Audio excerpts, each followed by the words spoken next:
Breaking news. Welcome to today's headlines.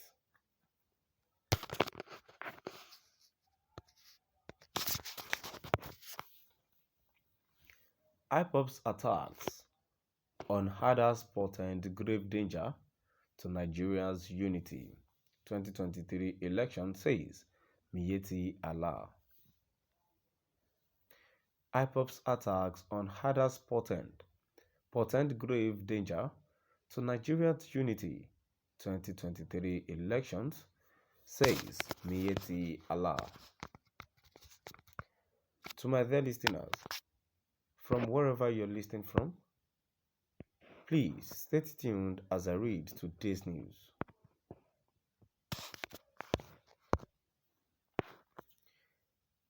Fulani Pastoralist Advocacy Group, Miyetti Allah Cattle Breeders Association, MACBAN, warned on Monday that the recent unprovoked attacks on herders by persons suspected to be the indigenous people of Biafra, Ipob, in the southeast portend grave danger to the unity of the country and particularly the 2023 general elections.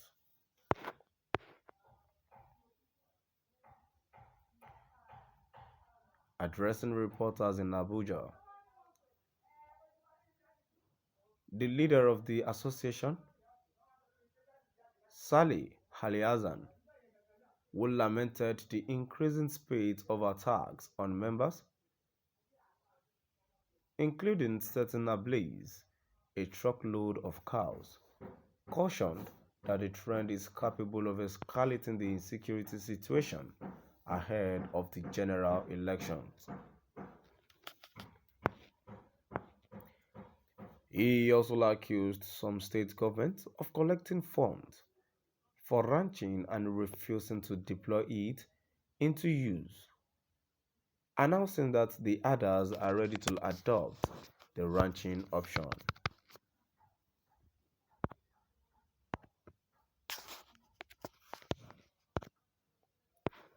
We are calling on the governors, particularly of southeastern Nigeria, to protect our people and their businesses in their state.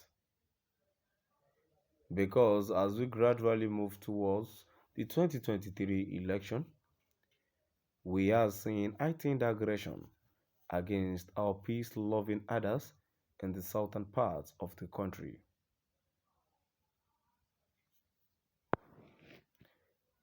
And this portends grievous danger to the unity of the country and even to the successful conduct of the forthcoming elections.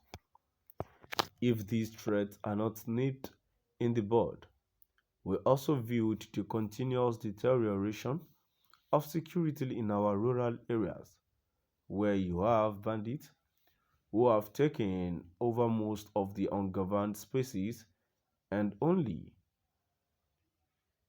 unleashing terror on our communities, particularly in states like Zamfara, part of Niger State, and we call on the security to redouble their efforts in ensuring that there is peace in our rural areas. He warned.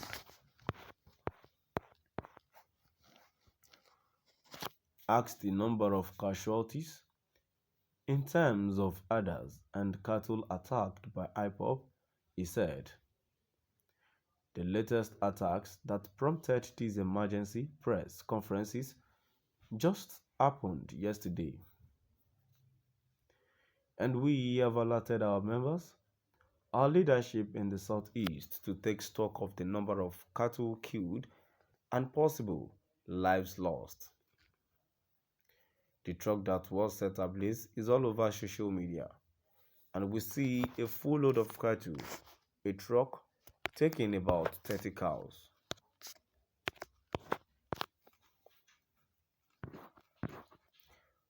Aside isolated cases of killings of others going on, particularly in southeastern Nigeria by the terrorist group led by the detained Nnamdi Kanus Ipob, because it portends grave danger. because we will not fold our arms to continue to watch an outlawed organization killing our people in the southeast.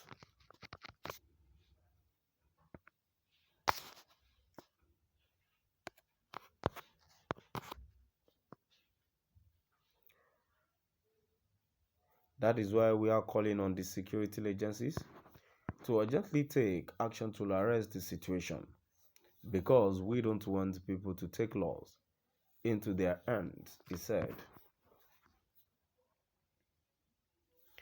Speaking further, he said, our association equally condemns the official cattle rustling going on in Benue State under the leadership of Governor Samuel Ortom, who has set up a squad of so-called livestock guards that have been seizing cattle from herders across Taraba and Nasarawa state borders to be auctioned periodically in the state.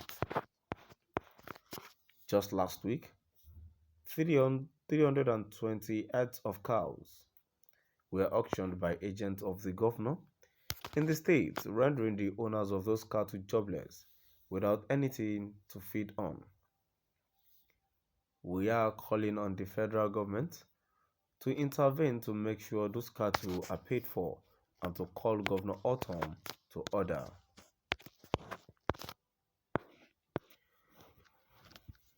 We also want to use this opportunity to call on our members to continue to maintain peace and respect to constituted authorities despite all this unprovoked assault on our economy, which is the cattle rearing, he said.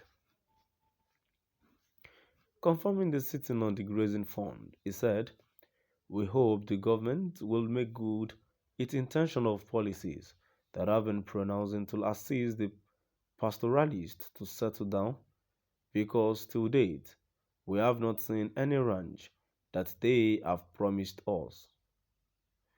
We are asking, where are the ranches in spite of the humongous amount of money that have been released, purported to have been released, particularly to some state governors.